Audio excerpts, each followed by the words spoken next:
BJP ने खेल ली चाल, सुप्रीम कोर्ट को बनाया मोहरा। जी हां, आप सही सोच रहे हैं। यूजीसी गाइडलाइंस पर रोक तो सुप्रीम कोर्ट ने लगाई है, लेकिन इस रोक के पीछे क्या कारण रहा है, इसके पीछे भी कई सवाल उठते नजर आ रहे हैं। देश भर में चर्चा का विषय बना है यूजीसी बिल, यानी कि यूनिवर्सिटी ग्रांट कमीशन। जो नई गाइडलाइंस इसमें आई थी, उस पर सुप्रीम कोर्ट द्वारा 29 जनवरी को रोक लगा दी गई। चीफ जस्टिस ऑफ इंडिया की अगुवाई वाली 2 जज की बेंच ने यूजीसी के promotion of equity in higher education institution regulation 2026 को तत्काल प्रभाव से स्थगित कर दिया है। पीठ ने इसे अस्पष्ट और दुरुपयोग की संभावना वाला बताते हुए कहा है कि इस नियम को स्पष्ट करने की जरूरत है। तब तक के लिए 2012 के पुराने यूजीसी नियम लागू रहेंगे। इस पीठ में चीफ जस्टिस सूर्यकांत और जस्टिस जॉय माल्या बागची शामिल रहे। यूजीसी के मामले पर सुनवाई करते हुए बेंच की तरफ से कहा गया है कि इस गाइडलाइंस दखल नहीं दिया तो इसके गंभीर परिणाम हो सकते हैं। इससे समाज में बंटवारे की स्थिति पैदा हो सकती है और उसके परिणाम खतरनाक होंगे। हमें लगता है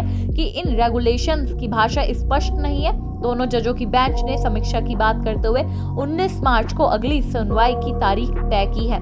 आपको बता दें, अब सवाल ये उठता है कि जिस तरीके से ये बिल केंद्र सरकार द्वारा लाया गया था और अमित शाह भी इस बिल की बड़ाई करते नजर आए थे। उन्होंने कहा था कि जो संसद से बिल निकला है उसे लागू किया गया, तो जो इस बिल को नहीं मानेगा वो पाकिस्तान चला जाए।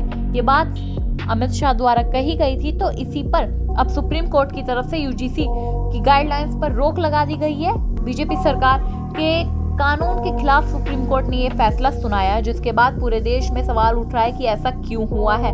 क्या बीजेपी नहीं चाहती कि देश में समानता से लोग देखें एक दूसरे को?